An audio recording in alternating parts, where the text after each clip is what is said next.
All right, Shalom. Salakia. Salakia. Shalom.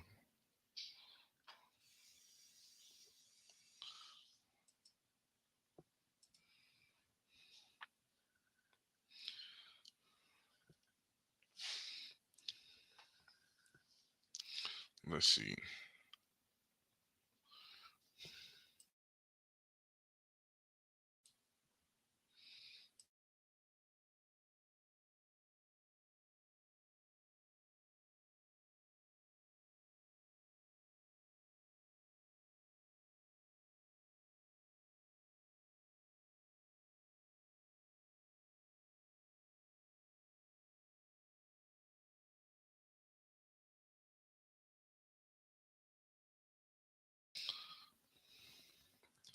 All right, Shalom. Shalom. Salakia. I'll just make sure everything good. Um, Want to start off giving all praises, glory, and honor to the Most High God through the name of His only begotten Son, who serves as an instrument of salvation to us, as my brother Azrael likes to say all the time. Um, Want to give all praise, glory, and honor to the Creator for another Wisdom Wednesday. Um, Being able to do this, just want to definitely give praises, glory, and honor to the Father.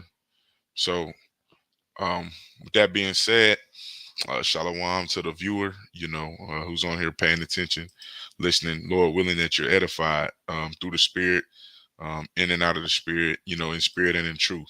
That's what I always like to say. So, shalom for that. But I just want to go ahead and get into it. Not going to take too much time to elaborate on it. Let me pull this up real quick.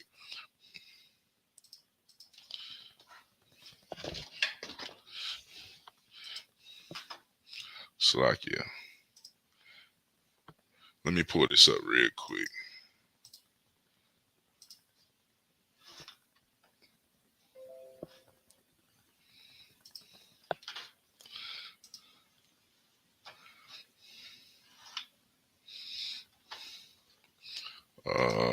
King James Bible Online.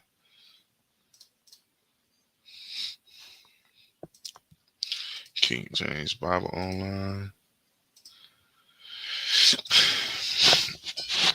Let's see. All right, cool.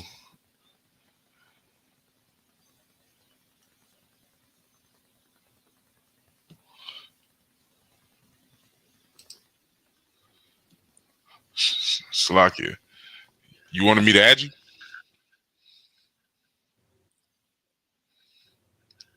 Huh? You kind of breaking up. You kind of breaking up. What'd you say? I said you Am I breaking still up. breaking up? Yeah. I said, I'm still breaking up? Hold up. Con, you real choppy, huh?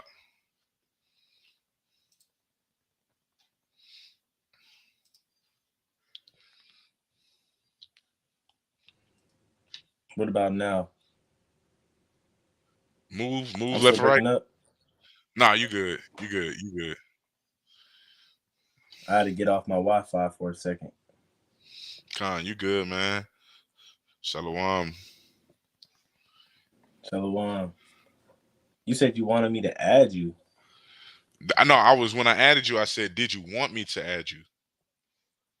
Oh, Con. I didn't know if you was just in there trying to get prepped. That's why I said, did you want me to add you? Oh, nah. That's why I came on like 4 minutes late, because I was prepping. Oh, Con. Well, hey, I was just getting my stuff together, man, through the Spirit. Finna go ahead and just get right into this lesson. Not gonna try to beat around the Dang, bro. bush. Dang, Malak. I was trying to be uniform. I saw you had this on earlier today. Oh, I did, bro, but my son spit up on me. I didn't want to be on the live with spit up all down my shoulder, bro. Salakia. I feel it. I was gonna put it back on. I got on fringes, but I just ain't got my jersey on because yeah, he definitely took me out the game with that. But I'm this ain't gonna be no extended lesson. It's really gonna be a repeat lesson, but it's gonna have a twist on it. But it's really just like a repeat lesson that we did. I think it's my very first lesson I did. The very first lesson we did that was on the YouTube. The very first video that was posted on the YouTube was over this lesson that I got right here that I'm just gonna go over again. This is Was piggybacking it off was it the first video or the first Sabbath class? I think the first video was like a street teaching. the first Sabbath class, first Uh, Sabbath class lesson. So yeah, but it's over power of the tongue. That's what the title is.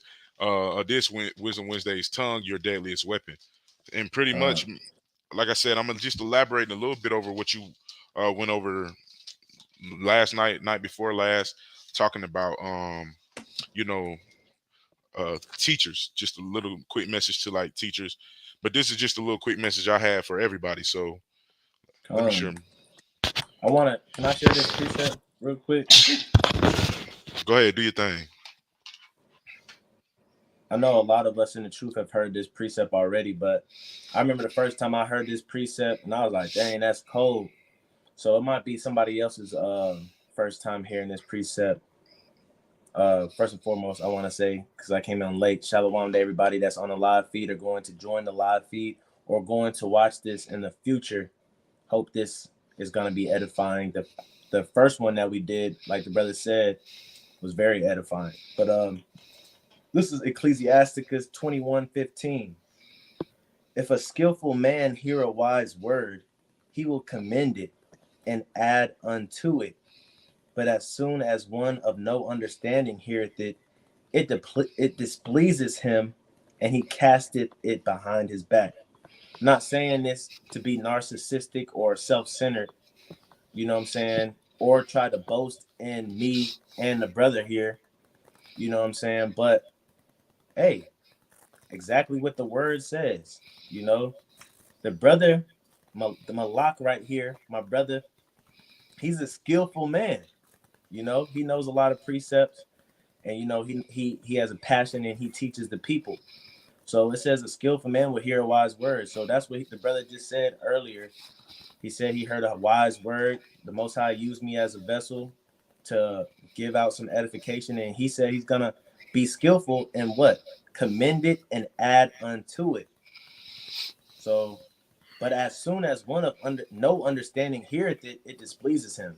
So unlike some people might hear what I said and it might displease them. You know what I'm saying? They might be in disagreement. They might want to contend on what was said. They might want to have derision. You know what I'm saying? And they might even just throw it behind their back and be like, that was a folly video and wasted my time. But you know, the brother said he gonna add unto it and further edify the nation. You know what I'm saying? So I just want to bring out that real quick.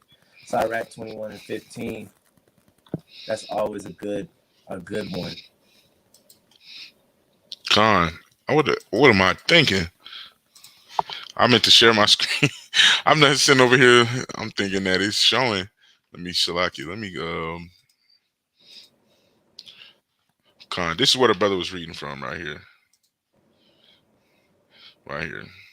Just for those who are on the live listening, tuning in, wanted to follow along. This is what the brother just brought out right here. For skillful Hey, man, where I was word. Con. Salakia, is there a way that you can make the text on the screen bigger? Yeah. Because I know if you're watching this on your TV or like a laptop, it might be the perfect size. But I know like if people watching it on their phone, it's hard to read when you go and play this on your phone. But that's good though. Con. So it says, if a skillful man hear a wise word, he will commend it and add unto it. But as soon as one of no understanding heareth it, it displeaseth him, and he casteth it behind his back. All right. So that's a good initial precept to go into the lesson that, you know what I'm saying, that through the spirit, like I said, it's really a repeat lesson. I didn't go in and write new precepts. I just went and added some more precepts to what I already had, right? But it's going down the same path. So I'm finna go to the book of Proverbs, starting off Proverbs chapter 18 and verse 21. Proverbs 18. Right. So Proverbs 18. You want me to read? You don't have to, but if you want to, I mean, you can. All It ain't right, I mandatory. got you. I'm there. It says, Proverbs 18 and 21. Death and life are in the power of the tongue, and they that love it shall eat the fruit thereof. So initially starting off, like I said, this lesson, this Wisdom Wednesday is talking about the tongue, and it's really our deadliest weapon. Why is that? Can you read that again? Baba Cashapp. Proverbs 18 and 21. Death and life are in the power of the tongue, and they that love it shall eat the fruit thereof. So you literally can speak life or you can speak death. And it's literally in the power of the words that you speak. And whatever you speak, hey, you're going to reap the harvest of whatever seeds that you're planting, right? That's why it says, and they that love it shall eat the fruit thereof. Because whatever you speak, that's what's going to come unto you. If you speak life, you reap life. It's basically like a sow and reap, but with your tongue. But it says death and life are in the power of the tongue, right? That's not no mystery, that's not no deep, dark saying. That's not when you read this, you like, oh my gosh, what is this mystery? I need to find it, I need to search the scriptures to understand what this means. No, just literally take it for what it is. Take it, read it as read, take it for what it says. Death and life are in the power of the things that you say, right? So let's go to First Peter 3 and chapter 10. I'm gonna go here. I'm gonna keep one open for the POC, the new and the old. And I'm First pulling Peter it up on the 3 screen and as 10. well. First Peter 3 and 10. I'm pulling it up on the screen as well for the viewers. Shalom. The water for joining. You know what I'm saying? All praise to the Most High. I pray that you're edified in spirit and in truth. I got it. Con. First Peter chapter 3 and verse 10. Uh-huh. For he that will love life and see good days, let him refrain his tongue from evil. Let him do what? Let him refrain his tongue from evil, Uh-huh. and his lips that they speak no guile. So if you love life, if you want to see better days, the people always talking about, look, I'm manifesting my energy. People always say they want to see good days. Well, if you're that type of person who enjoys life and you want to see better days, then refrain. What does it say right here? Let him refrain his tongue from evil, and his lips that they speak no guile. You can't have you can't be a person, a so-called good person, but at the same time, you know, wickedness just flies out of your mouth. You don't regard anything that comes over your mouth. You like people who take pride in that. I have friends and stuff um, who take pride in literally saying my mouth get real disrespectful when I'm angry. That's madness.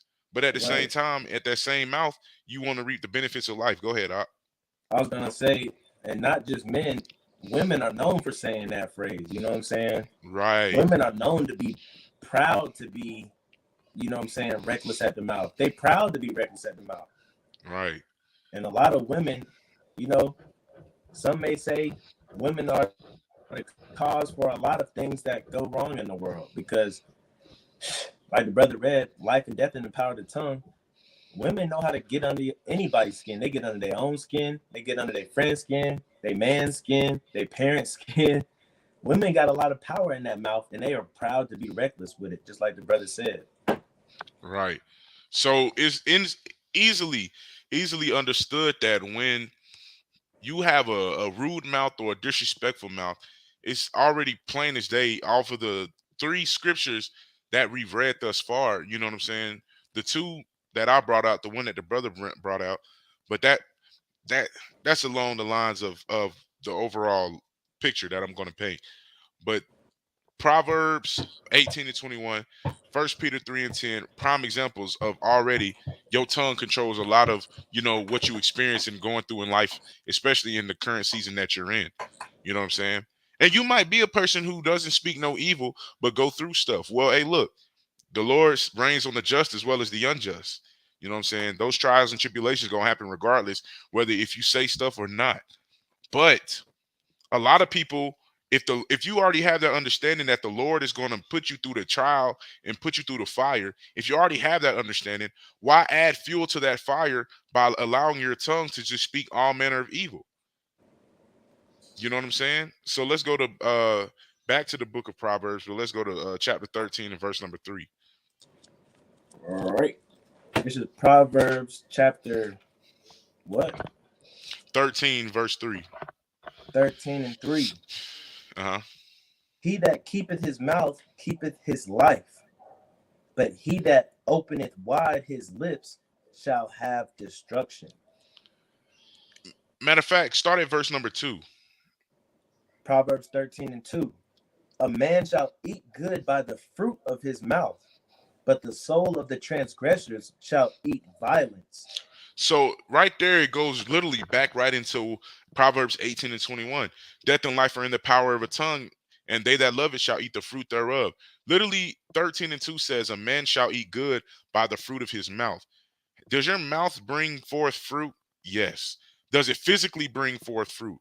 Yes. How does it do that? It's manifested in that spiritual realm. You got to think, like, you don't plant a seed on your tongue and watch a tree or a vine grow from your tongue. You don't do that as in a literal sense of gardening. What you do see it is you speak words into the atmosphere, and then those words are brought forth manifest unto fruits that you eat of. You know what I'm saying? So a man shall eat good by the fruit of his mouth, right? Didn't say the fruit was good. It just said he shall eat good by the fruit of his mouth. A lot of people eat good, but they eat unhealthy food, right? So you got to understand what this is saying. This is not just saying like if you just speak, if you speak, everything that you speak is gonna be good, and this is why you're eating good. No, a lot of people consider themselves eating good, but they like eating all this fried food, all this unhealthy food for our bodies, right? But the soul of the transgressor shall eat violence. Hey, look, the soul of transgressors. We already know what transgression is. Transgression is sin, because transgression is literally transgressing the law of the sin is literally transgressing the law of the Most High God. So those who continually break God's laws, hey, they're going to eat violence. You can't physically eat two brothers having a fight in the middle of the street. You can't go into the fight and just say, hold on, pause real quick, and bite the brothers and consume both of them in your mouth. That's not how it works. You know what I'm saying? You're just literally going to eat violence because you're going to experience that wrath of the Most High. You got something to add? Yeah, I say it's literally like it's saying the fruit, you know what I'm saying? So think about other things that are referred to as fruit, right? The fruit of the womb. So it's literally like childbirth, you know what I'm saying? How is it like childbirth? It's like childbirth because we see generational curses. We know that marriage is honorable in all things and the bed is undefiled. But and those children that come from that honorable marriage should be honorable children, right? What goes around comes around, you reap what you sow. But we also read in Sirach that the children of adulterers or the children of fornication, a lot of times they'll be rooted out. How will they be rooted out? Generational curses.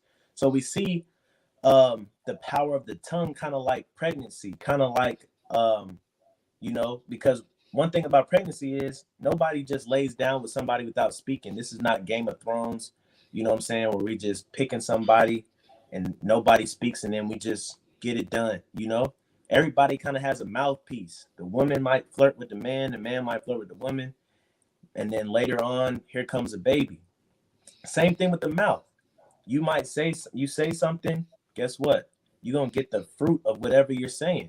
So I want to read this real quick just to kind of make sense of what I'm saying, because I might be all over the place. But James chapter 1 and verse 15 says, then when lust hath conceived, and you can lust over many things. You can lust over, power. You can lust over material. You can lust over women, over men. But it says, then when lust hath conceived, it bringeth forth sin, and sin, when it is finished, bringeth forth death. So we see here it's comparing it to conception, like birth, right? And the power of the tongue is just like birth, because whatever you speak, you're gonna end up getting, right? If you lay down with a woman or lay down with a man and you conceive, guess what? You're gonna bring forth a child. So the same thing. You once that seed goes in a woman, you can't bring it back. You know what I'm saying? We don't believe in abortion. You can't bring it back. So the same thing with the tongue. Once you say it, you can't bring it back. You're gonna get the fruit of the womb. You're gonna get the fruit of whatever was said. Con. That's a good analogy by the brother. Just showing an example of how some things are meant to be taken literally for what it is, and some things are like parabolic or symbolic. You know what I'm saying? It goes with something, or it's showing a similitude of something. The power of the tongue, literally in Proverbs chapter 13 and Proverbs chapter 18, is literally a parabolic symbol of the fruit. You know what I'm saying? And like the brother tied it in to the fruit of the womb, and the fruit of the womb being that conception of lust that is talks about in James chapter 1. That's a good analogy. So with that understanding, we got to understand that, like the brother said, you can't take back things you say. You can't take it back. Once it's in the atmosphere, it's gone. It's over and done with. Now, that's why you have to consider everything.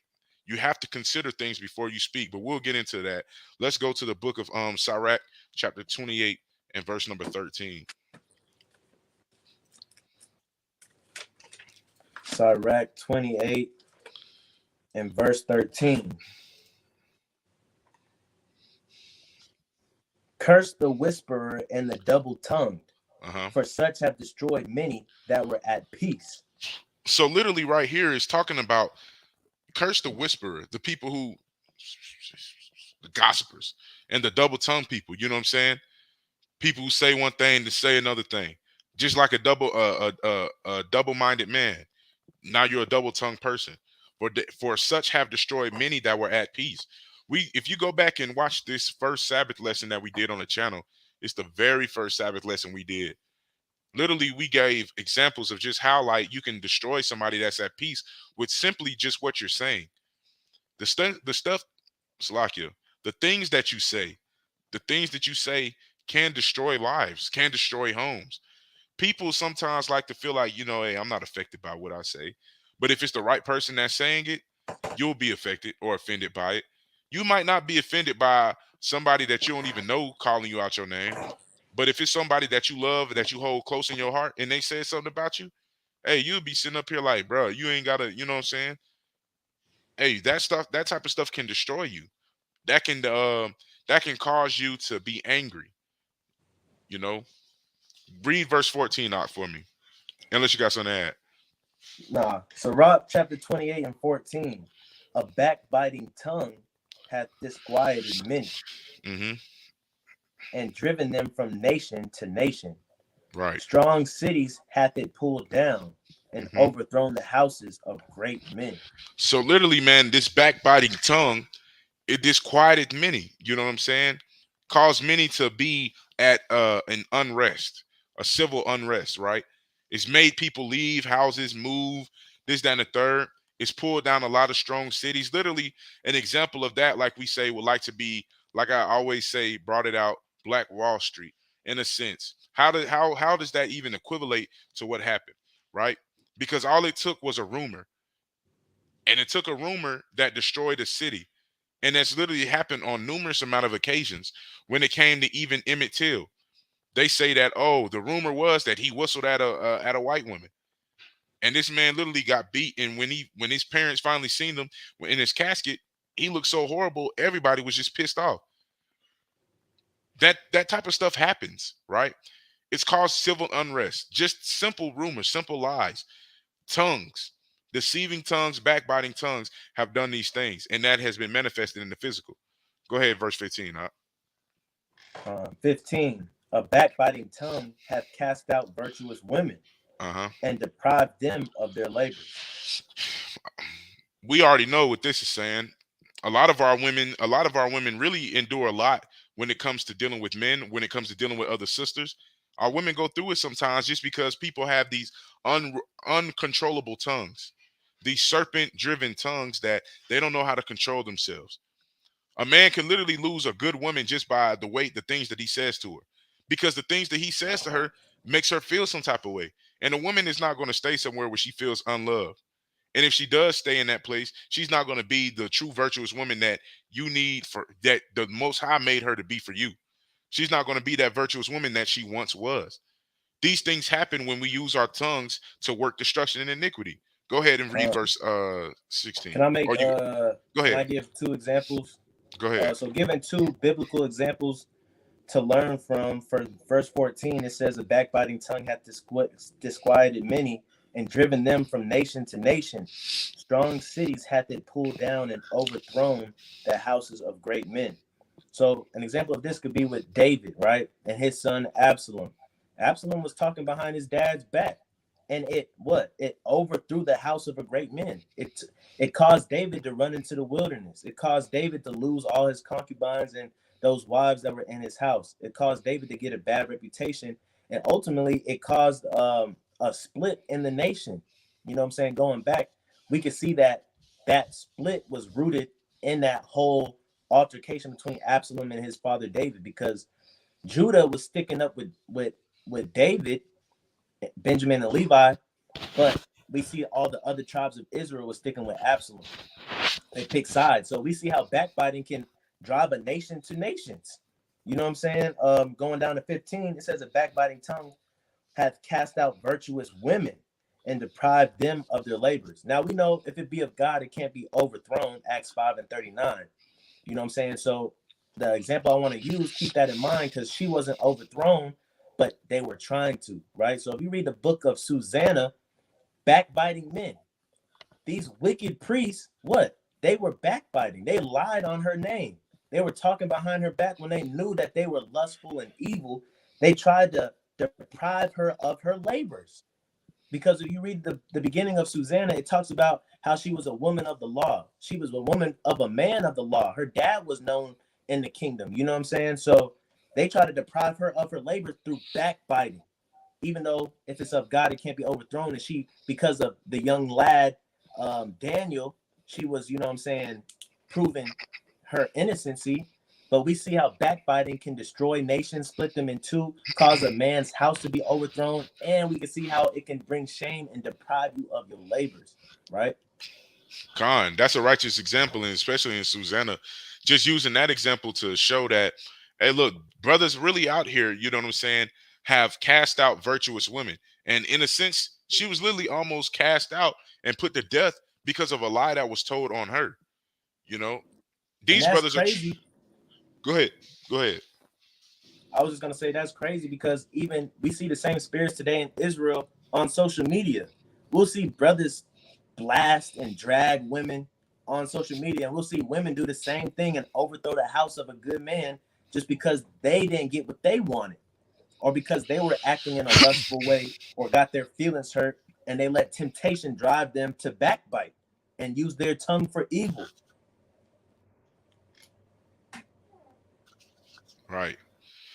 Salaki, can you see me? Con. Oh, okay. But you got to understand that when it comes to understanding this tongue, the tongue has, this is why it's called your deadliest weapon. The tongue is. Because the tongue literally can control lives, it can control mindsets, it can control thoughts, it can even control actions. The tongue. The tongue will cause people to do things that they never thought they would do just because somebody spoke it and then it became manifest. You can literally allow a tongue to rule you. Somebody might, just consider it like this. I'm gonna use an example. Somebody might have, say you and a friend are out shopping, right? And you known as kind of like the broke friend, or you known as the friend that don't got a lot of money all the time. But finally, when you get some money, you know what I'm saying? Shalom. Shalom. Sorry, just getting off of work.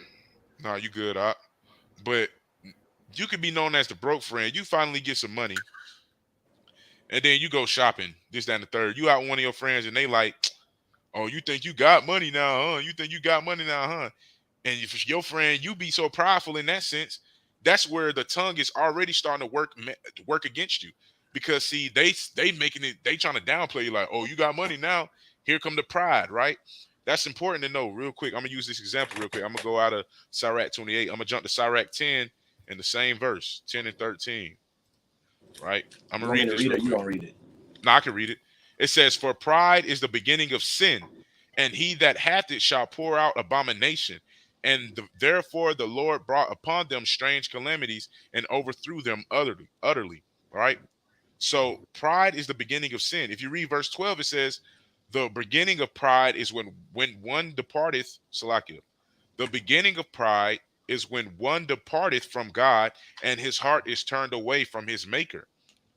So tying it back to the tongue. Somebody might try your bank, you know what I'm saying? Somebody might try your bank and you be like, who don't got it? They be like, okay, if you got this, that, and the third, then do this, that, and the third. So instantly you say, to prove a point, you go spend this extra money, or you go do whatever they ask you to do.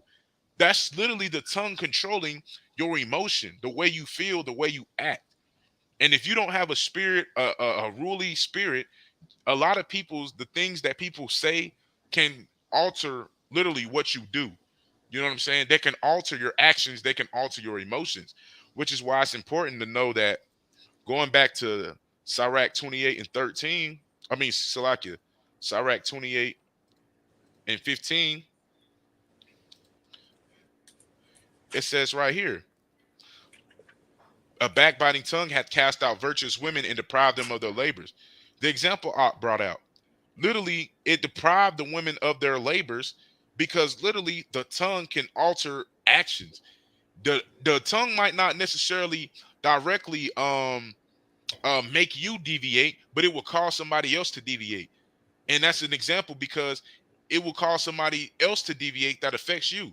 Like, say if I told, these brothers got jobs, so say if I went to one of their bosses and I told a tale. Now their bosses believed it, so now they're fired because of a lie that I told. You see how that comes back full circle?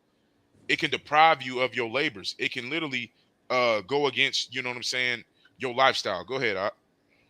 Con, I was gonna say, I was watching BMF, and it was a little scene in there where he was like, in the hood, it don't matter. He said on this block, everything is serious. He was like, you'll hear something and it get passed around like the game of telephone, but you got to take it serious. You can't leave it up to chance. And it was a lot of whispering, a lot of backbiting, and because of it, the wrong man got killed, just because people was backbiting and whispering. So they put it into that man's life. They put it into that man laboring, just because they were backbiting and whispering. And because of that, if everything stays a secret, we'll never know if it's the truth or not. Because guess what? The truth gotta come to the light. The truth ain't gonna stay a secret. So if you want to keep things a secret and whisper and take a chance, you're gonna end up, you know what I'm saying, receiving the fruit of your labor. And what goes around comes around. Fine. So knowing this, understand that your tongue has more power than what you might think. You might think you say something today, and just because it doesn't happen right then and there, that, oh, it's forgotten about. No, people remember things that you say to them. If you tell a child each and every day of their life, from the age of wherever they can start understanding you, if you tell a child that for about 20 years straight, tell them something negative, you will literally see them uh uh I would say you would literally see them sprout in that negative connotation that you put over their lives, versus if you were to speak positive over their life. Children aren't old enough to understand that, look, sticks and stones may break my bones, but words may never hurt me. So they're literally going to be affected by the things that you say. But jumping down to verse number 28, jumping down to verse number 18, right? Start at 17. It says, All right. the sh- Oh, good. oh, go ahead. Verse 17, the stroke of the whip maketh marks in the flesh, but the stroke of the tongue breaketh the bones. So that saying I just said contradicted me. It's a cut to me. How is that a cut? Read that again for me. The stroke of the whip maketh marks in the flesh, Uh-huh. but the stroke of the tongue breaketh the bones. The stroke of the tongue breaketh the bones. That's a cut. That's the same example I brought out when we first did this Sabbath lesson. Is because easily we grew up under the understanding that sticks and stones may break my bones, but words may never hurt me. But literally, Sirach 28 and 17 is instantly destroys that. The stroke of the tongue breaketh the bones. You can literally shatter someone's bones by the things that you say. So that analogy that just because somebody says something doesn't mean it affects you is a lie. Your spirit might be strong enough to say, I don't pay attention to that. That's how they feel. But somebody's tongue and the things they say about you can affect your surroundings in some shape, form, or fashion, because everybody doesn't have that same upright spirit. Everybody doesn't have that same spirit of wisdom and understanding as you. So just because you're strong in your faith, you're strong in your spirit, doesn't mean that everybody that is around you is. And at least in the sense of everybody being around you, ones that you might have to work with, or ones you might have to interact with on a day-to-day basis, right? Verse number 18. Verse 18, many have fallen by the edge of the sword, but not so many as have fallen by the tongue. So a lot of people have died by the edge of the sword. A lot of people die by the sword. A lot of people die by the gun. Consider the gun your sword. Any weapon you can think of, consider the sword. Many people have fallen by that, but not so many as have fallen by the tongue. The tongue is a killer. It's literally your deadliest weapon. You can literally, that's going back to Proverbs. Let's go back to there real quick. It's going back to Proverbs 18, Salakia, and 21. What it says right here. Death and life are in the power of the tongue, and they that love it shall eat the fruit thereof. So if you love life, right? Going back to 1 Peter 3 and 10, bringing all those precepts back together. 1 Peter 3, Salakia, verse number 10. I don't know why this thing won't. 1 Peter 3 and 10, it says, for he that will love life and see good days, let him refrain his tongue from evil and his lips that they speak no guile. If you love life, you'll remember that, hey, look, my tongue has power. So I'm not going to eat the fruit of death because I speak it. Because literally, if you're not speaking death upon yourself, you're going to speak death upon somebody else. And what you're doing is you're killing these people. Many have fallen by the edge of the sword, but not so many as have fallen by the tongue. Literally destroying people with the words that you speak. So that's important to know when you're considering conversation, right? When you're considering the things that you say on a daily basis, examine everything before you speak. Because literally, if you don't take time to examine what comes out of your mouth, you're going to be this person right here, the person that are killing people by the edge of the tongue. Many have fallen by the edge of the sword, but not so many as have fallen by the tongue. You're literally going to be this person who is killing people with the words that you say, right? Let me read. Let me go to Proverbs 15 and 1. Can I say something on what you just said? Khan, go ahead. So the brother just brought out something that was pretty powerful because if we just think about it in the sense that the stroke of the whip, right? So even in slavery, we know that a lot of people was on that whipping pole or that whipping tree or that whipping post, and we see what that whip do to that skin, right? But ultimately, how was the Negro conquered as a slave? Was it the whips? Was it the chains? It was the tongue. Over and over and over again, we were told that we were nothing. Over and over and over again, we were told that we were dumb. We was told that we wasn't smart, that we were animals, that we were less than whites were. And that got to the psychological state of our people, and we started believing those things. So it broke down a whole nation. Even when we go to the next, the verse under that, it says, many have fallen by the edge of the sword, right? A lot of people died through battle, through swords, through sidearms, right? But not so many has fallen by the tongue. We know way more people have fallen by the tongue because guess what? One decree from a king can kill thousands. One decree from a judge can incarcerate many. And we see that over and over and over again in the court of law, that the power of the tongue is what you can prove. It's what you can say. It's how you can sway a jury or a judge, right, in a trial with your mouth. So a lot of people might have, died in battle, but why was the battle even taking place? Because of the tongue. You see, we go to these wars and stuff in the Middle East, or even with Russia and Ukraine and stuff. This stuff, think about what Vladimir Putin is saying. People are threatened by what he's saying, not by even what he's done yet, but why? But what he's saying, what the Chinese president is saying, what the Iranian president is saying, those things declare and enact war. So a lot of people gonna die in the war, but why are they dying? Because of the tongue. Con. So in this understanding, you got to think like this.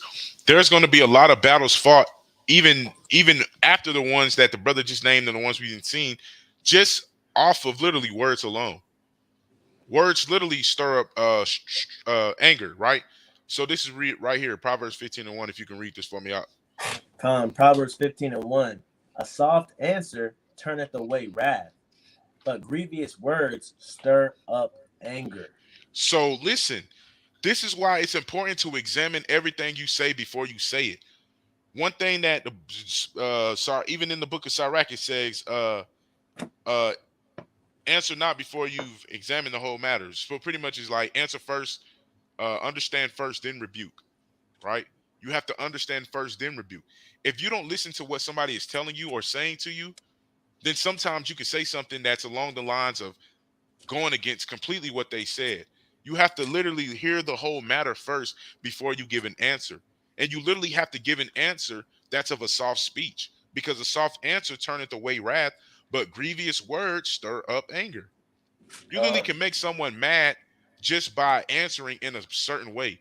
Like sometimes you might ask somebody a question. You can ask somebody a question, right? And then the next thing you know, they respond in this rude manner. And you like, what are you tripping for? I'm just asking you a question. That's sometimes what we do with our women. Sometimes, hey, look, I think one of the brothers' wives did a video to the sisters, made a video to the sisters, and was saying like, your husband shouldn't have to tread lightly when it comes to speaking with you or talking to you, right? We have a lot of women like that in this truth. We have a lot of women like that that's not in this truth, where it's like literally, bro, you might say something and it's just like it flips a switch for them. Literally, a soft answer turneth away wrath, but grievous words stir up anger. A brother might ask, would you say, Dana? Oh, Sluggy, I just said I got a precept. Oh, con. So when it's talking about literally a soft answer turneth away wrath, literally a brother might ask his wife something, or a brother might ask somebody something, a brother might ask another brother something. You got that brother or sister in the truth who just got to give an angry answer every time somebody asks them a question. It might be a simple answer, but because somebody wanted to answer in a rude manner or wanted to give you a grievous response, now all of a sudden it's anger, it's arguments. But go ahead, This is a precept to saying to build up on the precept that you just read. This is the book of Ecclesiasticus, chapter 19 and verse 6. I don't know if you guys got this one yet. You got No. Go ahead. Okay, 19 and 6. He that can rule his tongue shall live without strife, and he that hateth babbling shall have less evil, right? He that can rule his tongue shall live without strife. Just like what the brother was saying, man. If you know how to speak, man, if you can rule over your tongue and you can think about stuff before you say it and make sure it's gonna reason well with whoever you're speaking with, right? It could either cause strife if you don't know how to do that, or like the brother said, a soft answer turns away wrath. You know what I'm saying? You gotta paraphrasing. I know there's a scripture that talks about that a man isn't really a wise man, right? He can have all the knowledge in the world, but he's not really counted wise unless he knows how to reason with men, right? Because even with all the knowledge in the world, you still got to be able to convey that knowledge, right? Con. Hey, and that I had that precept written down, but it's good that you went to it, because like I said, that goes right back into 1 Peter 3:10. For he that will love life and see good days, let him refrain his tongue from evil and his lips that they speak no guile. If you can't rule your tongue, you can't be a teacher. If you can't rule your tongue, then you can't be a friend. Go ahead, Op. Con, just going straight into what you just said about being a teacher. I want to read this precept in 1 Timothy chapter 6. 1 Timothy chapter 6 and verse 3. You already had that? Nah, go ahead. Go ahead. You had it. Go ahead. Yeah, I did. But go ahead. You can go to it then. No, I'll let no, it you come out. good. You good. No, you good. Go ahead. Do your thing. Literally, First go ahead. Do your Timothy, thing. First Timothy chapter 6 and verse 3.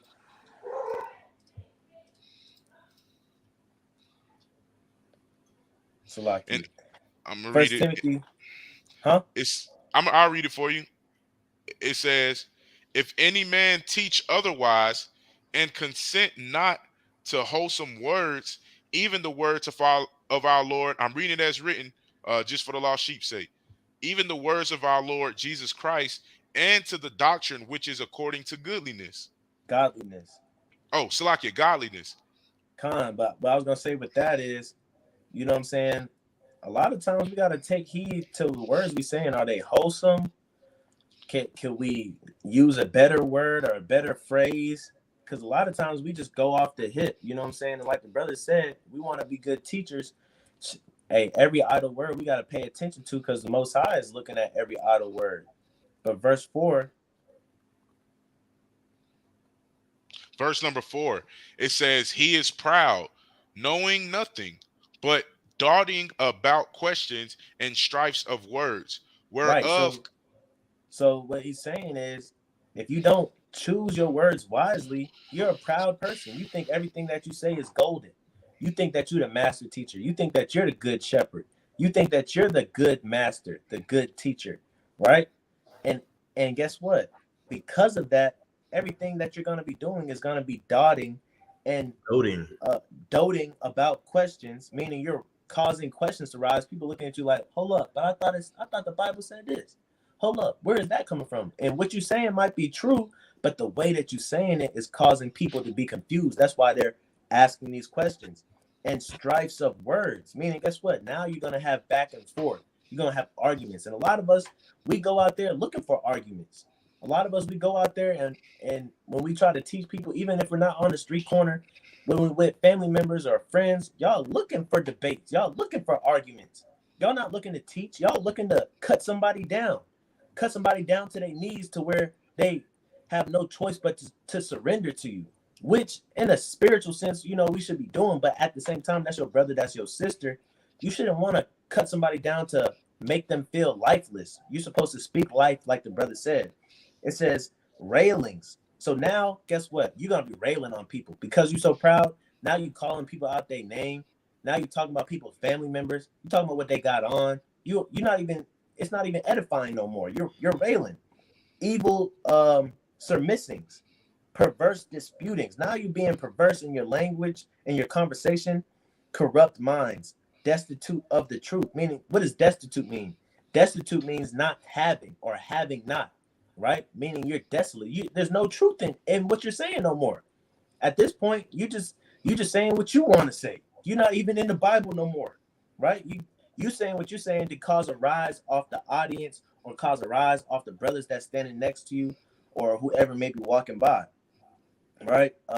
Corrupt minds, destitute of the truth, supposing that gain is godliness. So now, brothers, we think that since brothers laugh and brothers put fire emojis and brothers say "con," and that's right, we think that because people are adding to our camps and our congregation, we think that's godliness because we're proud.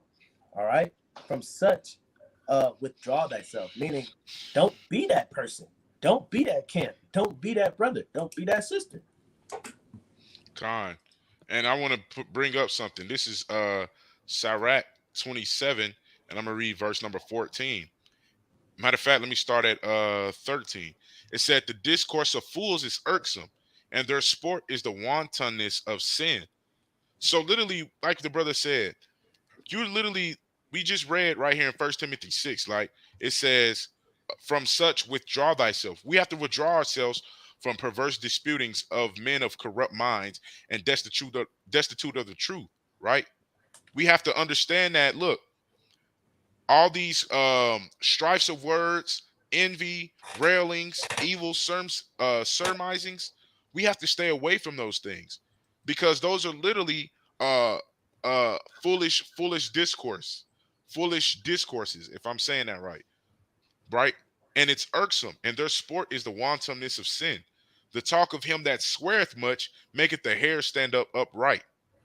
Maketh the hair stand upright, and their brows make one stop his ears, right? So look, it says the strife of the proud is bloodshedding, and their revelings are grievous to the ear, right? So this is literally perfect going into understanding, like, even when we're teachers, we have to at some point have some type of understanding and some type of compassion and reasoning with people that we teach and that we talk to. You shouldn't want to go out there to cut up people. You shouldn't want to go out there to cut somebody out. I remember I want to say back in last year, early last year, 2021 or 2020, whenever it was. I used to follow from a brother from the Salakia.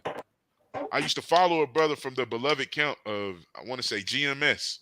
And I think they all got off social media at one time, this, that, and the third. I think some brothers are still on there, but I was following this brother from GMS. I used to talk to him about the truth, this, that, and the third. He used to give me some knowledge. I used to ask him questions. He used to give me some breakdowns, this, that, and the third. But when it made me kind of like make one of them faces like, y'all doing too much a little bit. Because it was one of our sisters, right? It's one of our sisters, one of Eve, and she posted a picture and she had on a blonde wig. She had blonde hair on. And so the brother shared the post, he reposted it, and he called this woman the B word. He said, "You B word." And he went on to say something else and put a scripture behind it. And it kind of like made me like, nigga, I don't agree with what you just did, because what's the point of doing that, right? And what the precept that brothers like to use to bring out, I think is, let me see if I can find it.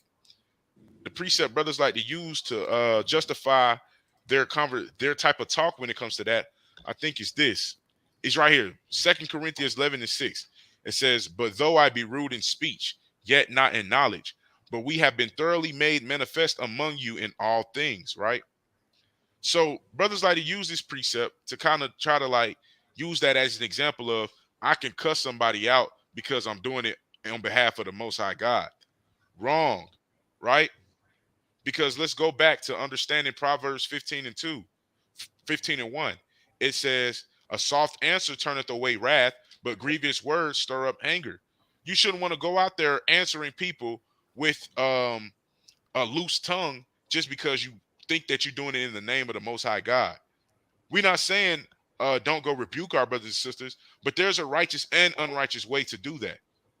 There's a two-way street to everything, right? Let's read Proverbs 15:2. It said, "The tongue of the wise useth knowledge aright." Literally. I also want to bring out a point too, not to cut you off. In Corinthians, right? Right, where it says, "But though I be rude in speech, yet not in knowledge." A lot of brothers interpret that wrong too, man. Because when you actually go into the actual words, and the actual meanings, when it says rude, it doesn't mean like you cursing and you getting mad and all of that. It literally means to be ignorant. What Paul is saying here is he's pretty much saying this. Although I might sound like I don't know what I'm talking about, trust me, I know what I'm talking about. And that's how it's supposed to be read. But brothers take it out of context just to curse somebody out. You know what I'm saying? And that's and because Paul knows how he talks is a little bit confusing. And he's apologizing for saying, "Hey, though I be rude," and when you go to the blue letter and look at that word rude, it says ignorant, which means basically, you know what I'm saying, a lack of understanding. So what he's really saying is what? Although it may sound like I have a lack of understanding, trust me, I have knowledge, right? And a lot of brothers take that out of context. I just want to touch on that point real quick, because a lot of brothers take this precept to just do a whole bunch of folly, like you were saying.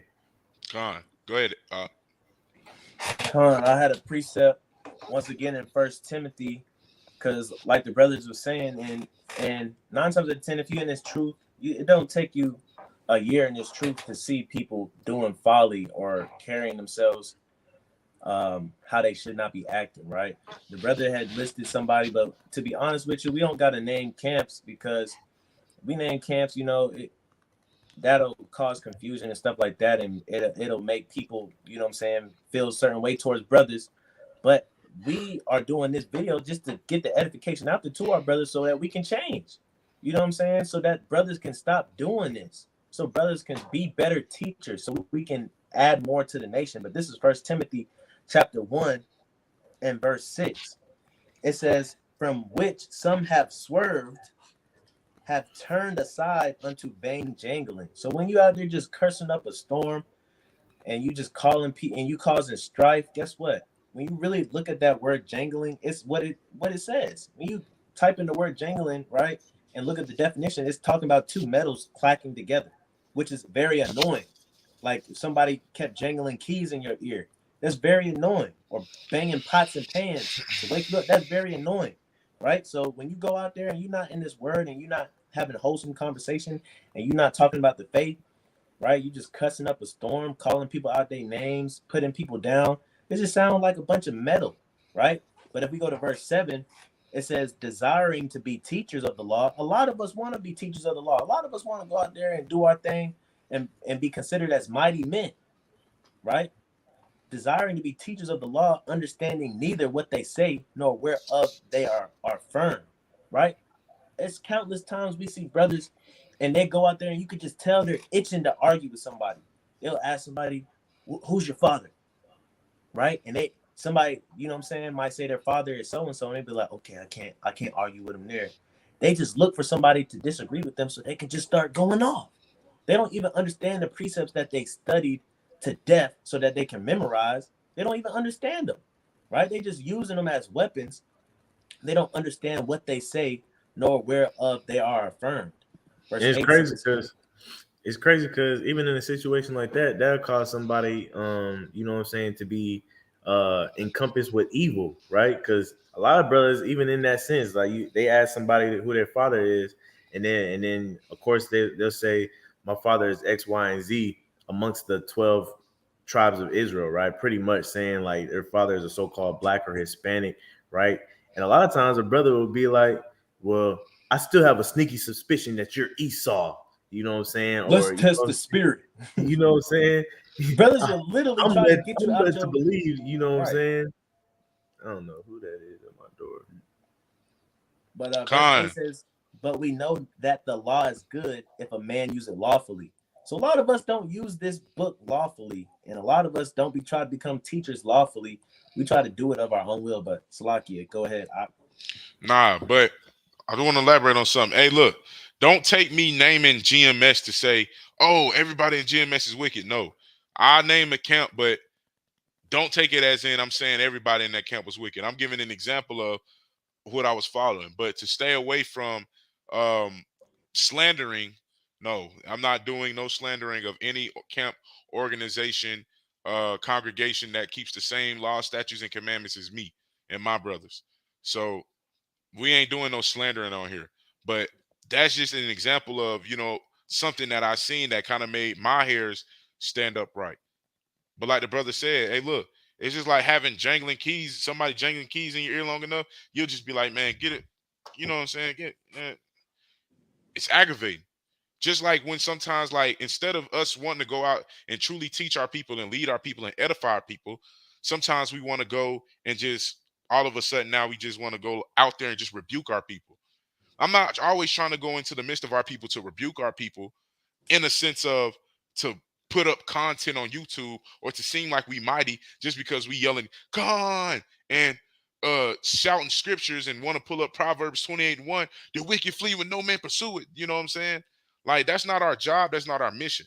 And in a sense, when it goes back to the power of the tongue, a lot of the things that we say to our lost brothers and sisters could cause them to never want to ever come into the truth or the knowledge about who they truly are, just because of that simple conversation you had with them.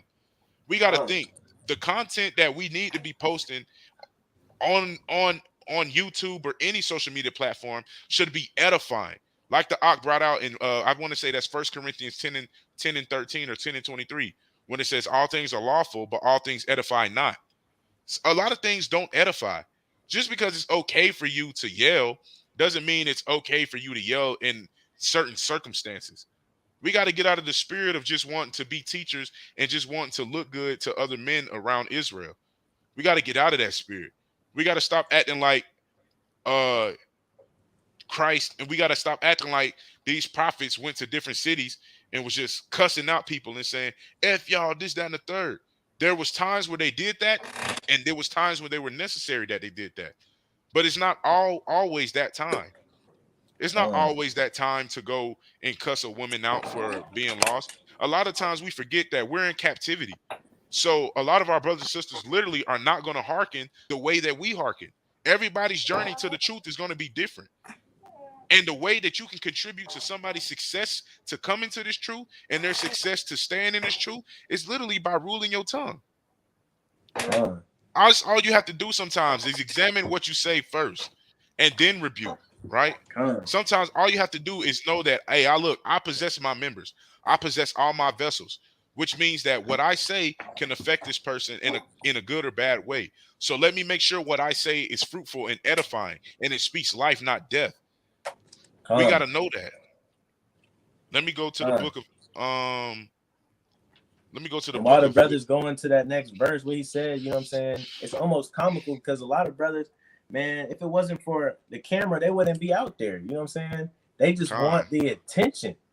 If they were back in the day where the apostles didn't have cameras, they probably wouldn't even be with the apostles. Because one thing I'll say, and this is not to brag or boast, but I can boast, I guess, on the work of the Lord. You know, we've recorded sometimes when we go out, but we really don't record when we go out. But brothers still know that we're teachers. Brothers still come to us and ask for advice. Brothers still try to sharpen their swords with us.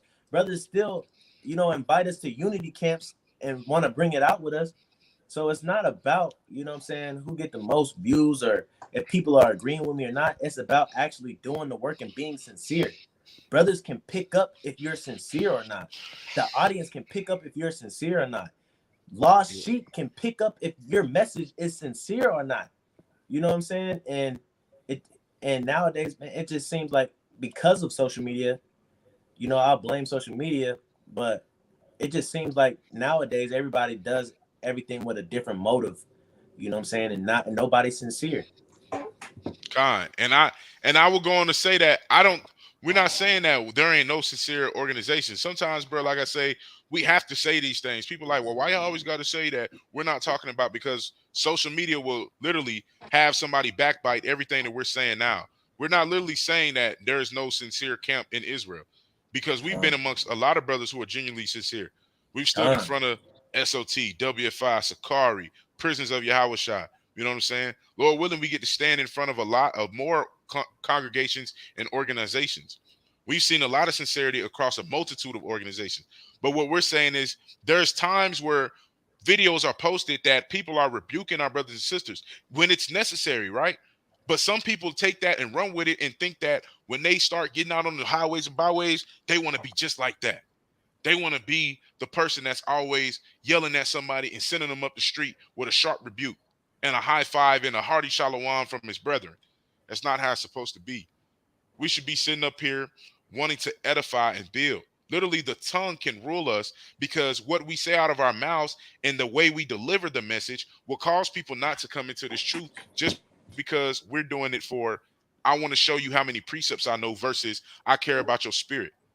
I care about people's repentance more than I do want to make myself look good. I don't go out there to rebuke anybody, because why I'm trying to send somebody down the street? I want somebody to come stand on the same side of the street with us.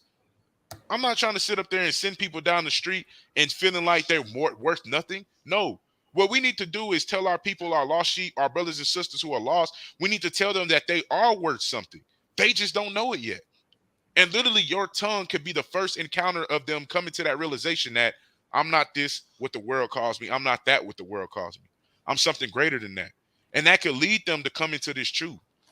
But if you want to go out there and put on the show, put on a facade, you know what I'm saying, be entertainers and actually not really teaching, not be skillful with your tongue, not be skillful with the knowledge. If you want to go out there and speak death over somebody who doesn't know the commandments, like at one point you didn't know, then there's no honor and respect in that.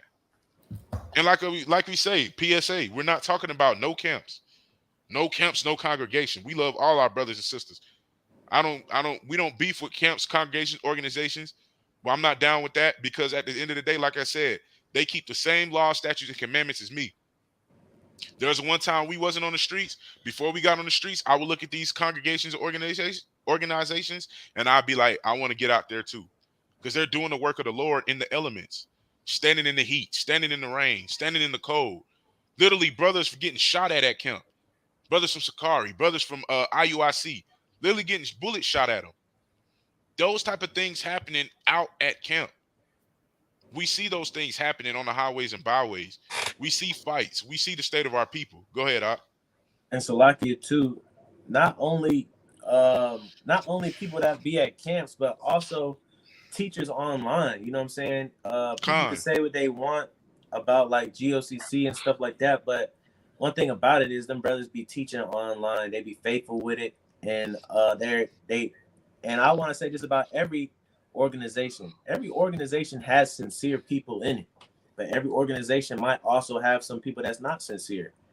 And the thing about it is, you know, it shouldn't be about no titles. It should be every man seeking their own salvation and wanting to edify the nation. And if everybody came with that approach, you know, it would be, oh, that's a solid brother, not, oh, that brother's in this camp, or that brother's in this congregation. It should be, how are your actions? How is your spirit? You know what I'm saying? How is that brother in conversation? Because we only know each other through conversation. You know what I'm saying? That's why James tell us to not offend any in word or speech. You know what I'm saying? So I want to first just say, hey, if you're doing the work by teaching and you're taking your time and you're adding to the ministry, and you are, you know what I'm saying, really taking it serious and putting in hours, you know what I'm saying? I want to commend you. First of all, I want to commend you, and hopefully this edifies some brothers that may not have thought about their delivery, because that's all this is about. It's about your delivery. You know what I'm saying? How are you delivering the package? Are you throwing it on somebody's porch? I used to do that when I worked for FedEx. You throwing it on somebody's porch, or are you ringing the doorbell, waiting to see if somebody come to the door and placing it down gently? Because we're supposed to be gentle with our brothers and our sisters. Khan. Hey, precept real quick. Can you read this on the screen, Romans 12 and 16 for me? Khan, this is the book of Romans chapter 12 and verse 16. Be of the same mind one toward another. Mind not high things, but condescend to men of low estate. Woo! Be not wise in your own conceits. So literally, you shouldn't be sitting up here just because you've been in the truth 25, 30 years or 10, 15 years, 10, 20 years, however long you've been in the truth. You've been in the truth over 5 years, all praise to the Most High. But you shouldn't let that be a variable of why you or you shouldn't let that affect how you talk to other people. We got brothers and sisters in certain camps of congregations say, you can't talk to this, that, and so-and-so because so-and-so been in this truth X amount of time, X amount of years. You know what I'm saying? And literally, bro, that type of mindset is what destroys a nation, because now we're giving respect to people because of the time that they've been in the truth. Hey, look, just because you've been in the truth 25 years, that don't mean nothing to the Most High. You can be in the truth 25 years and drop out the truth in one day. And literally now you're going to go into the lake of fire when it's said and done with. Literally, that's how it can happen. The Lord can give you over to a reprobate mind that can destroy you literally in that manner of time. So we have to be of the same mind one toward another. When we out there teaching, and this goes for anybody who teaches or anybody who watches teachings, right? Or anybody who's desiring to be teachers, right? When you're dealing with people, especially people who are lost, you shouldn't be out there, like I said, letting your knowledge puff up. You should be understanding, meeting that person where they are. When the Christian church says that come as you are thing, that's not literally saying you can walk in the church butt booty naked and that's fine. You know what I'm saying? That's literally talking about in a spiritual sense to come as you are, right? And that's how we're supposed to be on the street corners or online, wherever we teach. If you're teaching online, strictly online, that's cool. And maybe if you're not recording videos doing YouTubes or Instagrams, maybe you just DM me. Hey, look, I got the knowledge. If you want to talk about it, DM me, text me. You know what I'm saying? However you bring out this truth, you should always be of the same mind one toward another. Go ahead, Ak. I was gonna say too, that second part, we gotta definitely be in one mind towards one another. But that second part to me is That's why I had to let out a Ric Flair, you know what I'm saying? Because it says, but condescend to men of low estate.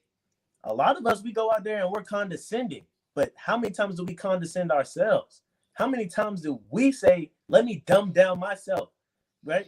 A lot of times we say, what? You get understanding from the precepts. Every man must speak as the oracle of God. And a lot of times we just shove precepts down people's throat. We shove precepts in people's face, and they don't know what's what. They haven't been in the truth. They don't know how this thing go. So a lot of times we do that, and we discombobulate them, and they end up leaving. And like the ox say, we'll say the wicked flee. No, you caused them to run away. You wasn't inviting. You know what I'm saying? And you didn't condescend. A lot of times you have to talk like them. You know what I'm saying? They want to go verse by verse and have dialogue. Talk with them. You know what I'm saying? Say, pick their brain like they're picking your brain. Then go to the next precept. A lot of times we have to dumb down our knowledge, right? I think it was Paul that said, I became low so that I can teach those that are low and bring them up with me. You know what I'm saying? Paraphrasing. But we got to condescend ourselves so that we can have one mind towards another, because we, like the brother said, we don't want knowledge to puff up. So because we're so knowledgeable, sometimes we got to act like we don't got that knowledge just so that we could become one mind with somebody and then bring them up with us. And now, guess what? Now two of us is knowledgeable, and they felt like they grew with you in the conversation. Con. Look, man, let me go to read this, and let me pull this out. If you could read this for me, 1 Corinthians 6:2.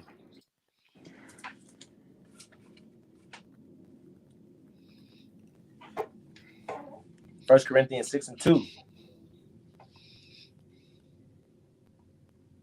Do ye not know that the saints shall judge the world? And if the world shall be judged by you, are ye unworthy to judge the smallest matters? So stopping right there, the saints. Now we know who the saints are. We're the saints. We're going to judge the world. And if the world be judged by us, you know what I'm saying? Are we unworthy to judge the smallest matters? Go ahead. Come on, verse 3. Know ye not that we shall judge angels?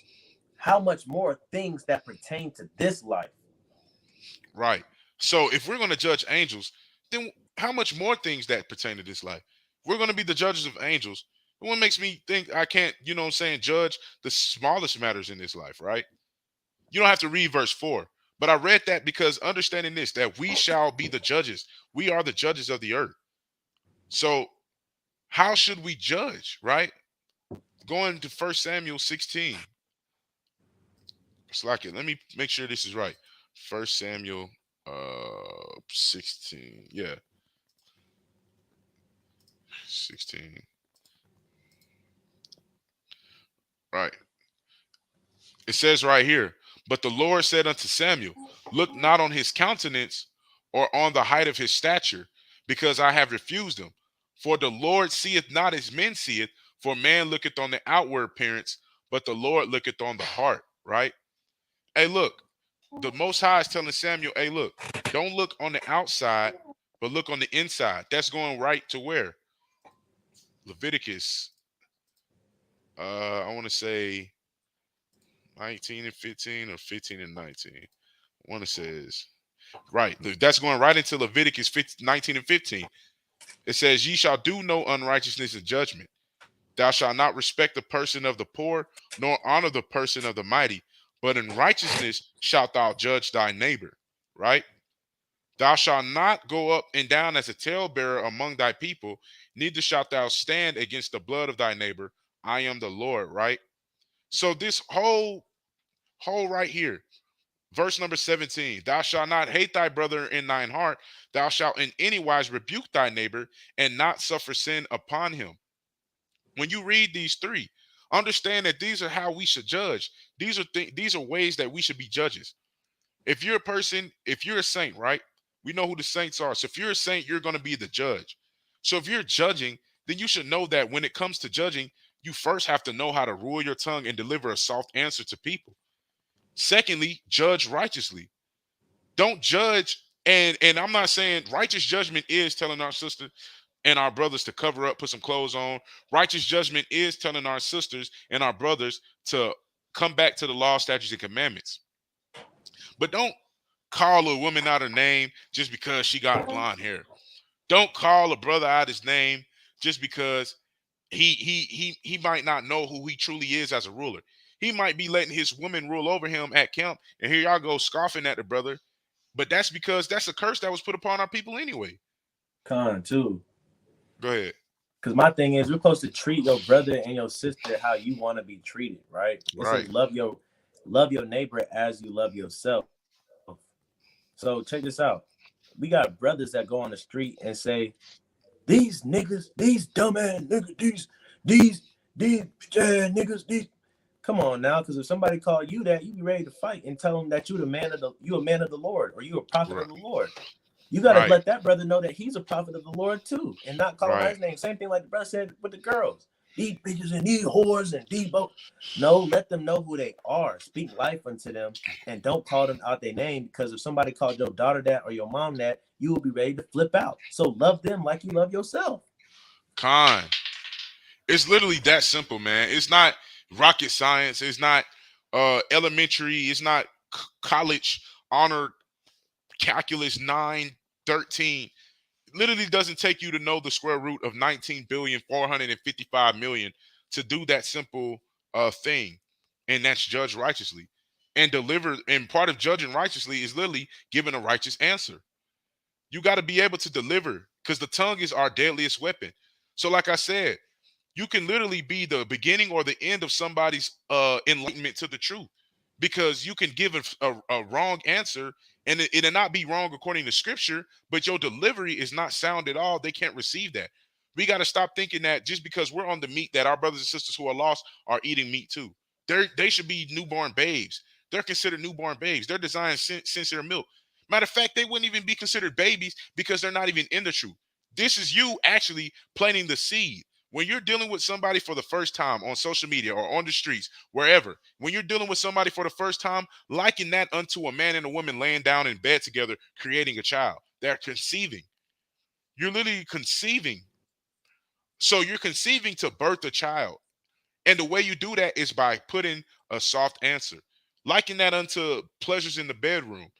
You're not going to get down in the bedroom and you sitting up here being all rough, and a woman doesn't feel comfortable. She doesn't feel like she's loved. She's feeling like more of like she's afraid.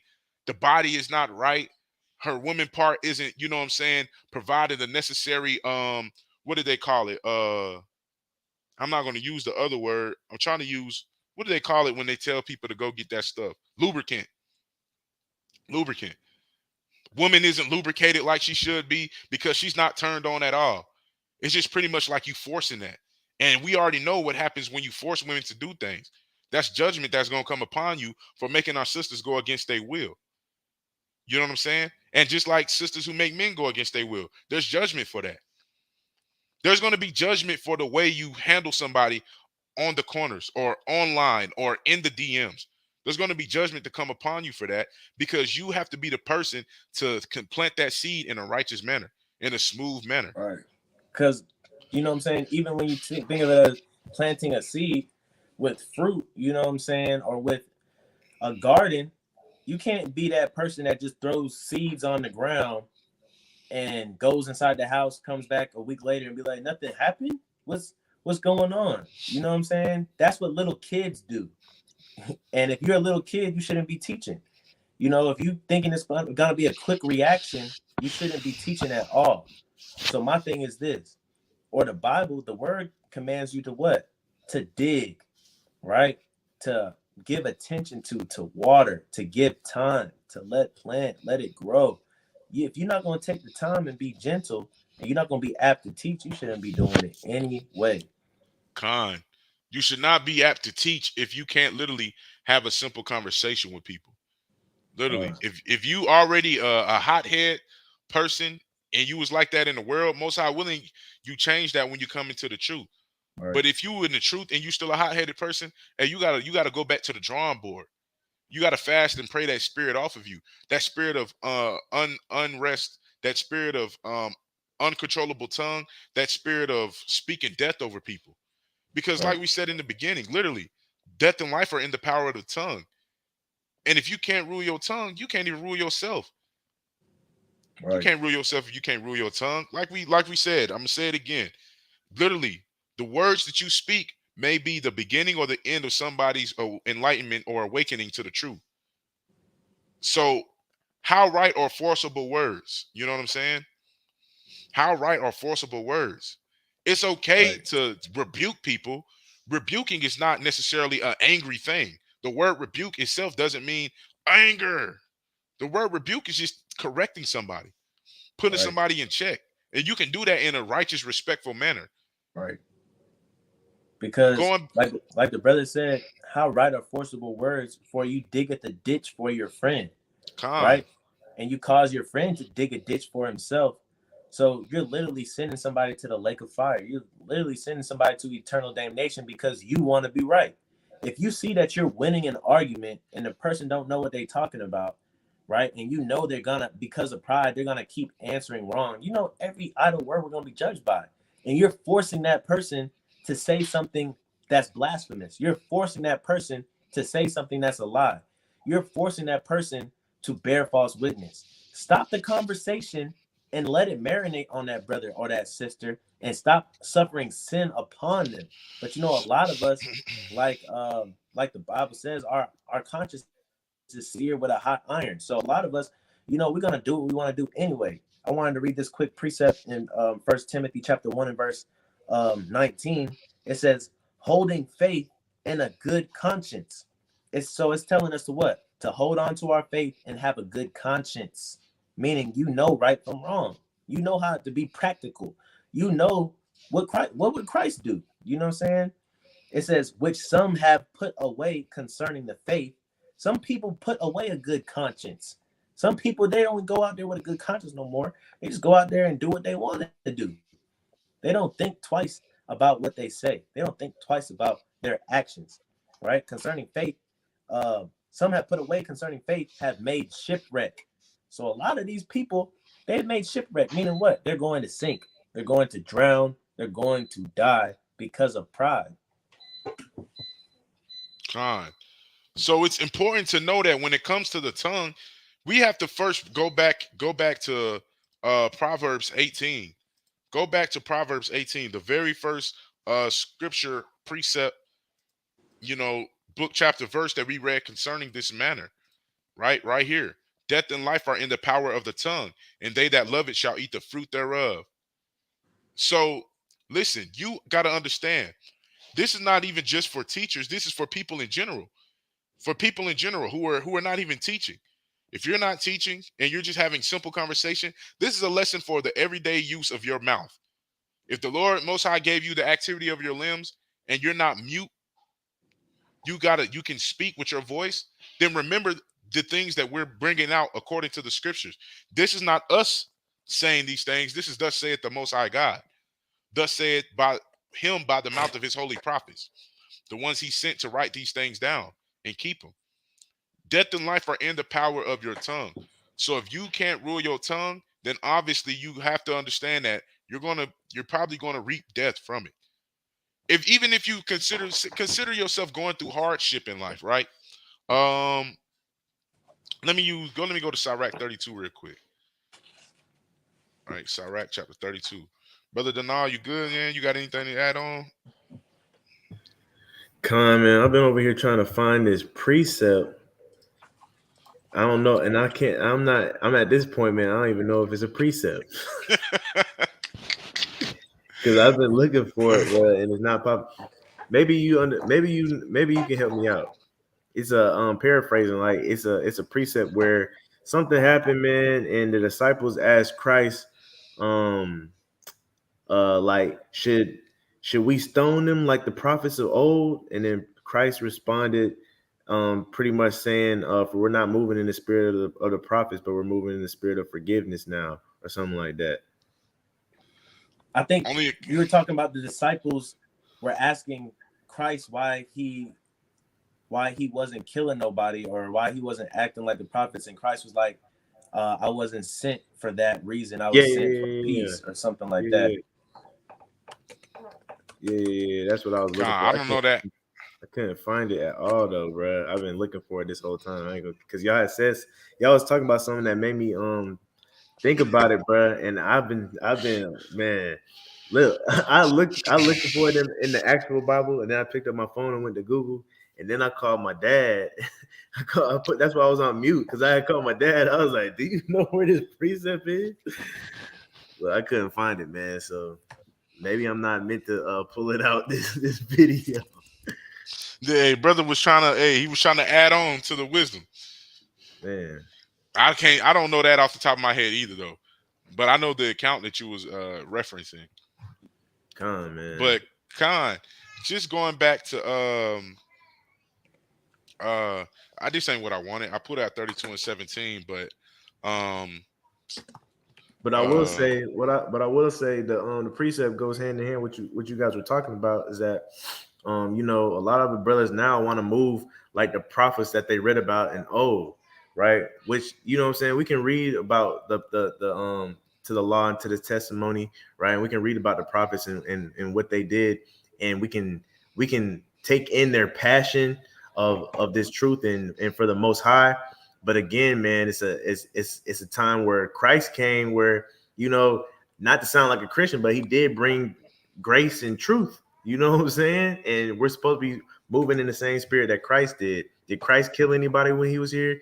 You know what I'm saying? No, man. So we got to take that extra passion that we have and learn how to rule over our spirits in a better way, man, so we can convey to our people that'll be more likely for them to come into this thing rather than to, you know, send them the other way.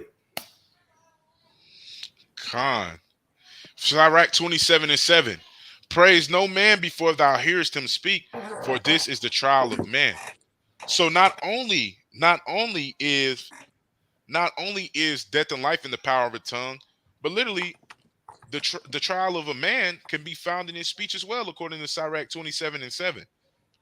So we have to understand that the tongue is literally our deadliest weapon. It literally makes and breaks who we are, right?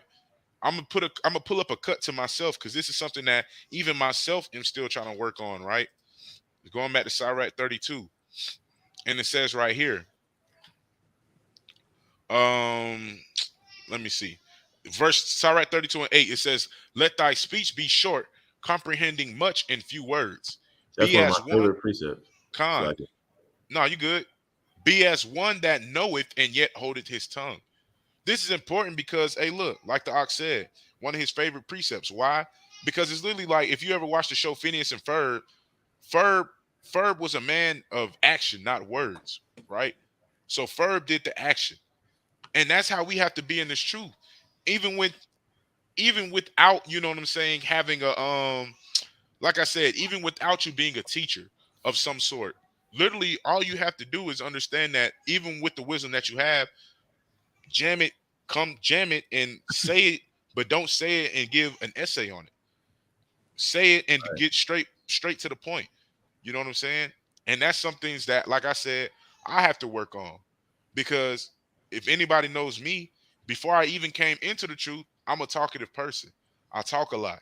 You know what I'm saying? Another cut to me is in this same book. I forgot the verse itself, but it says something about excessive laughter, a man's gait show what he is. Excessive laughter. That's somebody like me. I've always been told I find everything so funny. You know what I'm saying? So that's stuff I have to work on in the spirit realm as well. Just being that person who can deliver a message without having to say a million things to help that person understand. You're not in sin for doing it, but that's just a sound advice to say, like, look, man, you don't want to be somebody who's known to be a talkative person. Give your understanding and hold your peace, right? Just like going to Matthew, let me pull this up. Matthew 5. And that shows how skilled of a teacher you are, man, when you can accomplish much in short speech, man. You say about one or two sentences and everybody gets full clarity of anything you're talking about. Con. It says right here, it said, "But I say unto you, Swear not at all, neither by heaven, for it is God's throne, nor by earth, for it is his footstool, neither by Jerusalem, for it is the city of the great king. Neither shalt thou swear by thy head, because thou cannot make one hair white or black. But let your communication be yea, yea, nay, nay. For whatsoever is more than these cometh of evil. So this is why it's important to go back to Sirach 32:8 and understand, look, sometimes you got to have that short speech. Why? Because anytime anything more than yea or nay can become of evil. This is why it's important to rule your tongue, because literally, staying in the book of Matthew, going to chapter 12, verse number 36, right? But I say unto you that every idle word that men shall speak, they shall give account thereof in the day of judgment. For by thy words thou shalt be justified, and by thy words thou shalt be condemned. This is why it's important to know that the tongue is our deadliest weapon. We can make and break families. We can make and break households. We can make and break nations. We can make and break babies in this truth, literally by the words that we speak. We can't stress it enough. As teachers, as people who are just having everyday general conversation, as long as the Most High God liveth, as long as the Ancient of Days continues to sit on that throne, your words will always be your deadliest weapon. Somebody can shoot somebody right now. The gun, hey, that's cool and all. The gun has shot that person, and the back, what do they call it? The aftershocks of that person being shot might affect a lot of people. But literally, words will destroy people a lot quicker than a tongue. I mean, a lot quicker than a gun. You want to know why? Because words could have been something that led to that gun being brought out in the first place. It will always be words that supersede any type of weapon of mass destruction that people use to kill one another or destroy one another, whether it be guns, knives, shanks, grenades, this, that, and the third. It doesn't matter. Words always plays a factor into those weapons being used. Always. Somebody might say, well, I can talk about so-and-so right now, and they still alive. A gun ain't never killed, a word ain't never just killed nobody. That's a lie. Because we can go back to Sirach 28. Thus saith the Most High God in his word.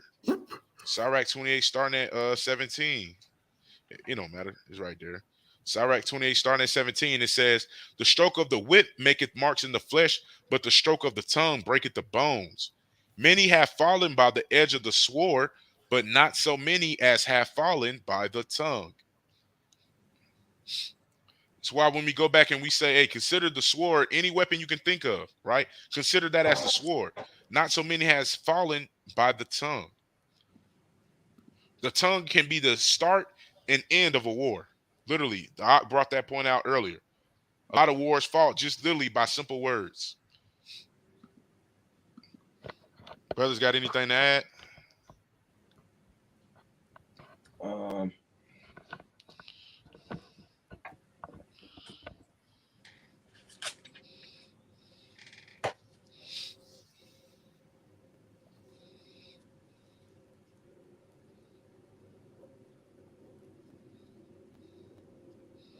Kind. And while the brother's looking for what he's looking for, I'm sure he put his finger up when he find it. But while the brother looking for what he's looking for, just want to set a reminder that don't know, Ak, are you getting on here tomorrow?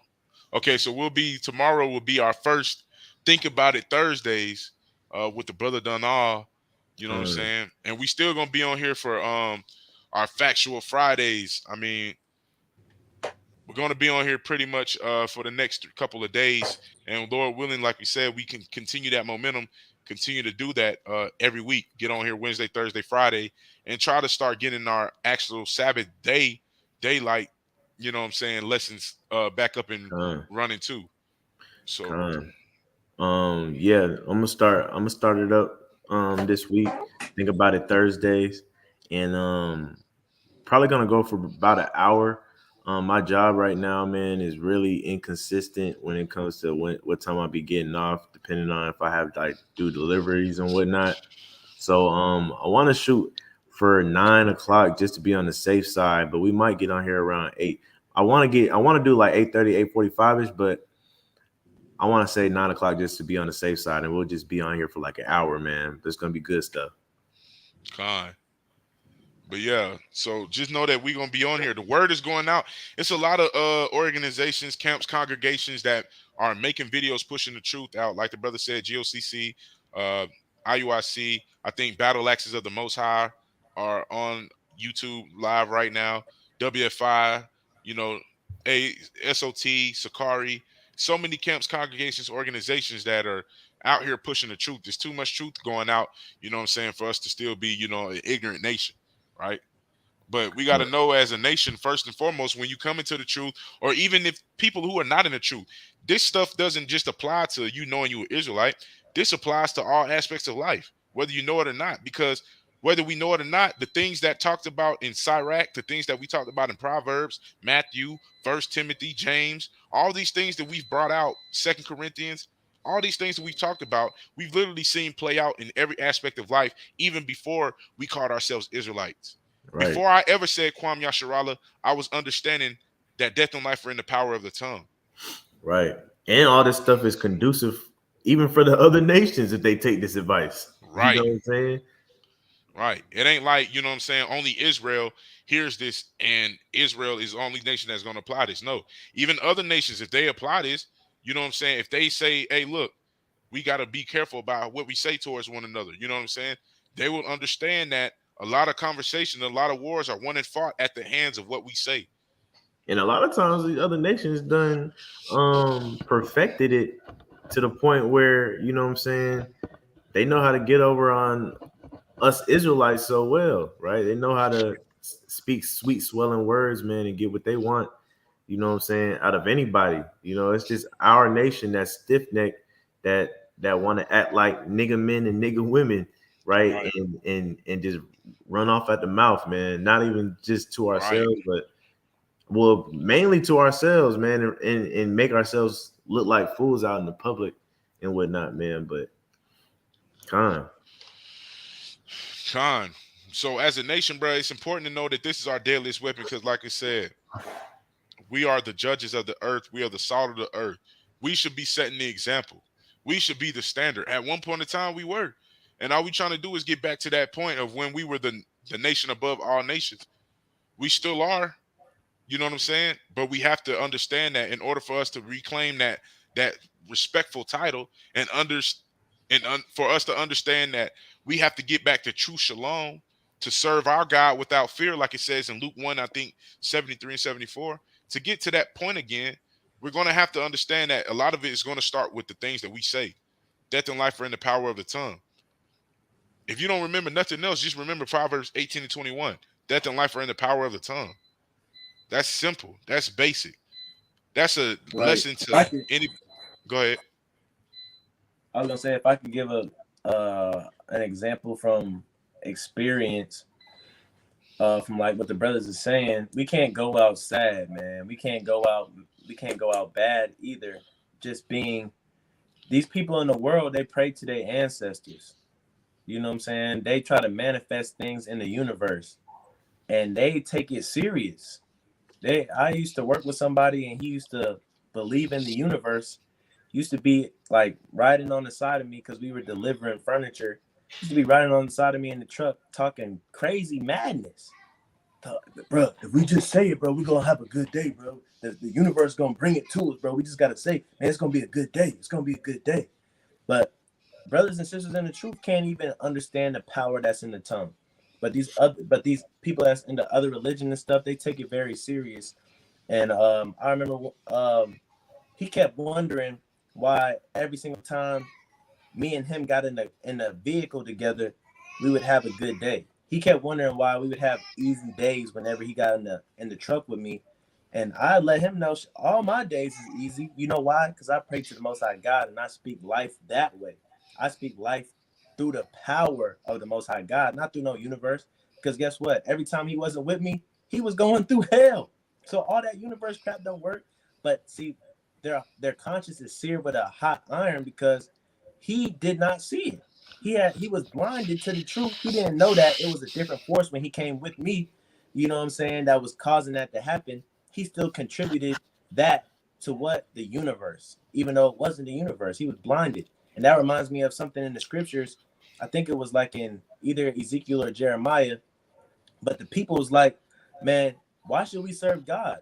For we were serving Ashtoreth and Baal, and we had nothing but goodly pleasures. We had nothing but good material things. You know what I'm saying? Not knowing that they was reaping those things from God, and God was, you know what I'm saying, giving them up enough rope to hang themselves with it. But they thought that them gods was giving that to them. You know what I'm saying? But it was ultimately the Most High God was setting them up for destruction. So when Con, they came in to serve the Most High God, they started reaping the affliction of them serving those other gods. And they're like, well, when we were serving them, we was getting blessed. Now we serving this God, and now we're getting cursed. Let's go back to serving these gods. No, you was getting corrected for the wrong that you was doing. But you know, a lot of us conscience is seared and we're blinded. We don't know what's going on. We're confused. right. So these are nuggets, bro, of understanding that we have to. It's important that if you don't do nothing else, the first thing that you should do, especially when it comes to like repenting and turning away, bro, repent for your tongue. Even if in the world you weren't the type of person to have an unruly tongue, ask the Most High to give you a tongue of wisdom in this truth. Because just because you didn't just go off and say anything doesn't mean you were speaking wise words. You know what I'm saying? You might not didn't say anything, and you know what? You better is a man that hides his folly than hides his wisdom. So it's better that you didn't open your mouth and be considered a fool, right? But at the same time, ask that Most High that He grants you with the speech of wisdom, right? Let me read a precept on that and just to piggyback, and we can shut this thing down in righteousness, because I gotta go to the club, man. It's finna be Thursday. Gotta turn up, bruh. What it say right here? Sirach 1:8. It says, it says, hey, look, Sirach 1:8, man. It says, um, oh, Salakia. Well, I'm gonna read 6 and 8. It said, Sirach 1 is, I mean, not Sirach, Salakia, Wisdom of Solomon 1 and 6. It said, for wisdom is a loving spirit and will not acquit a blasphemer of his words. For God is a witness of his reigns and a true beholder of his heart and a hearer of his tongue. Verse 7, for the spirit of the Lord filleth the world, and that which containeth all things hath knowledge of the voice. Therefore, he that speaketh unrighteous things cannot be hid, neither shall vengeance, when it punisheth, pass by him. So you won't escape the Most High's judgment, you know what I'm saying, for the things that you've spoken in your life. This is why it's important to know that we have to be rulers of our tongues. Repent and ask the Most High to give you a tongue of a wise person. Give you the spirit of wisdom to learn how to control your tongue. If you that brother or sister that always giving a angry answer in return to when somebody asks you a question, if somebody sit up here and asks you a simple question that even you think they should know the answer to, just give a simple, polite, honest answer as a brother or sister. It ain't no need to do the most, because that's all that's going to do is stir up anger, right? And that's you literally speaking death by way of your tongue through your actions, right? So, and this is important. This is why I'll read this real quick. Proverbs 18 and 19. A brother offended is harder to be won than a strong city. You offend one of your brothers, hey, it's hard to win them back. And their contentions are like the bars of a castle. If you knew the bars of a castle back in ancient times, they was hard bars to break. If you was gonna rescue somebody in the castle, you couldn't go through the outside, couldn't break them bars. You had to go through the inside. So understand that, hey, look, when it comes to the tongue, use it skillfully, use it righteously. When in judgment, in all manner of speech, use your tongue to life, not death, because death and life are in the power of the tongue, and they that love it shall eat the fruit thereof. And he that will see good days will refrain his tongue from evil. But hey, well, look, with that, we've been on here for a while. That I'm gonna say shalom. All praise to the Most High, Lord willing, you were edified in spirit and truth. You know what I'm saying? Definitely want to, like we said, we're gonna be on here tomorrow for our first Think About It Thursdays. You know, with the brother Donald leading the charge on that. So stay tuned for what's more in store. But we got the brothers coming back to back to back to back. You know what I'm saying, to close out the week like we do every week. But hey, Shalom, all praise to the Most High God for those who tuned in. For those who will watch, mighty Shalom to you, and all praise to the Most High. Be blessed. Brothers, got to say anything? I was gonna say, just give an example of how this lesson could be edifying. I know for a fact a lot of us can use patience, like the brothers have been saying, being gentle and teaching, and also I'm a you know what I'm saying, paraphrase that one precept we brought out. Make sure you condescend to each other's level. You know what I'm saying? I would say this past week I got a DM from a brother and I was kind of offended. You know what I'm saying? I'm a man. You know what I'm saying? I was kind of offended, like, dang, I remember when this brother was, you know what I'm saying, asking me for questions. Now he called himself trying to teach me something. You know what I'm saying? I kind of got offended.